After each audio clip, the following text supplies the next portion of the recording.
Dan from PhillyGayCalendar.com. We're outside of Private Romeo, one of the movies from QFEST 2011, here with the cast and crew. This is Alan Brown, the writer and director. Tell us about the movie. Oh my God. It's a contemporary adaptation of Romeo and Juliet using the Elizabethan dialogue and a little bit of my dialogue, like 5 or 10%, set in all-male high school military academy. Don't ask, don't tell me Shakespeare. Exactly. Yeah. So where'd you get the idea for this? There's been a lot of all-male Shakespeare, pretty much solely in the theater over the last decade or two. I'd worked with Zeffirelli's Romeo and Juliet in a class I taught years ago. And my last film was about a return to Iraqi war vet, so I got very interested in military issues. And I originally thought of setting this in a barracks with young soldiers, but I realized they had to be that age. They had to be adolescents. They had to have that high school energy. Those crazy kids. Those crazy kids. And these are the crazy kids. Yeah. So I'm curious as to also the choice of doing an all-male cast, but keeping the female pronouns. Well, that was a choice we made early on, and we decided not to mess with Shakespeare's text because, in a way, that would be we'd be opening this Pandora's box. As soon as we start changing the she's to he's and the madams to sirs, there's kind of no stopping. So we decided to go with the text, and it actually created this, what the actors called meta Shakespeare, that we were working with situations that didn't always fill. It wasn't just the sexes. Often the circumstances did not fit the dialogue, but they found ways to make it work. And the notion for them and for me was that whenever you're talking about love or you're talking about something emotional like your best friend falling in love and dropping you, you don't really have the language for it. And so the language they used was the language they were using in the classroom, which was studying Romeo and Juliet. Was that right, guys? Good. I check with them on everything. Okay, all right. Well, tell us about your roles in the play, or in the movie. Well, my role was Omar Madsen, and it was based off of the nurse role in the script of Romeo and Juliet. And basically, the nurse is the best friend to the Juliet character. And just like in the play, the best friend of Juliet has to go through some tough decisions to let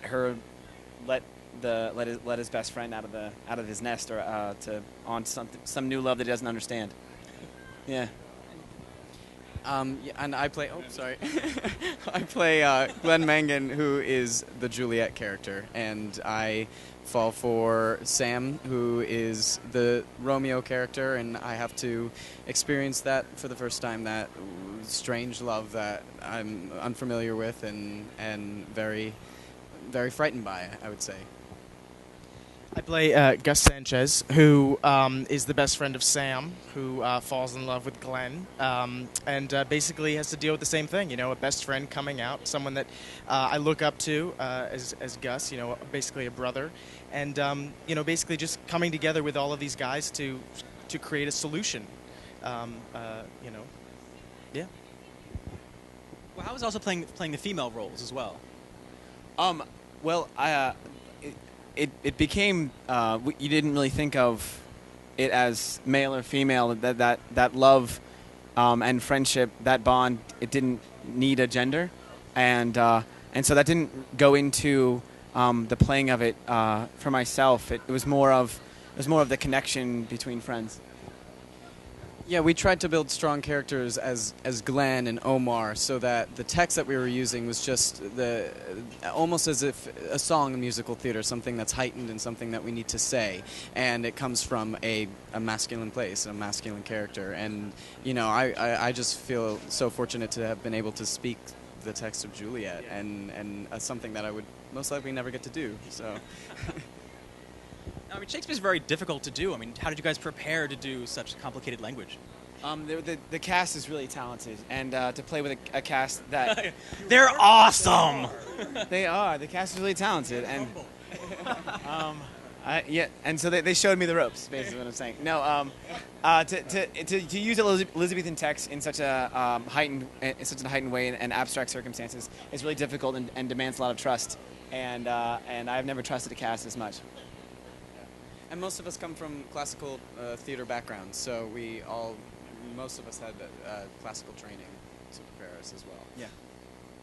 And what is next for you? What other movies do you have? Because you've had several movies in QFEST. I have.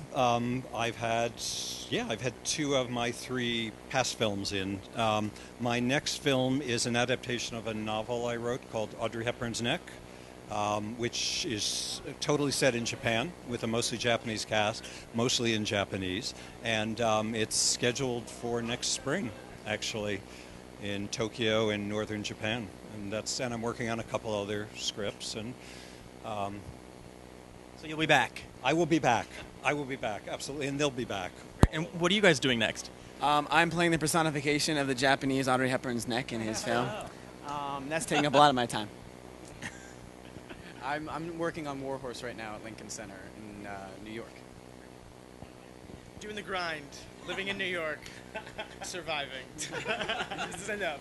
And he's quite proud of it. Well, thank you very much, and we really enjoyed your show.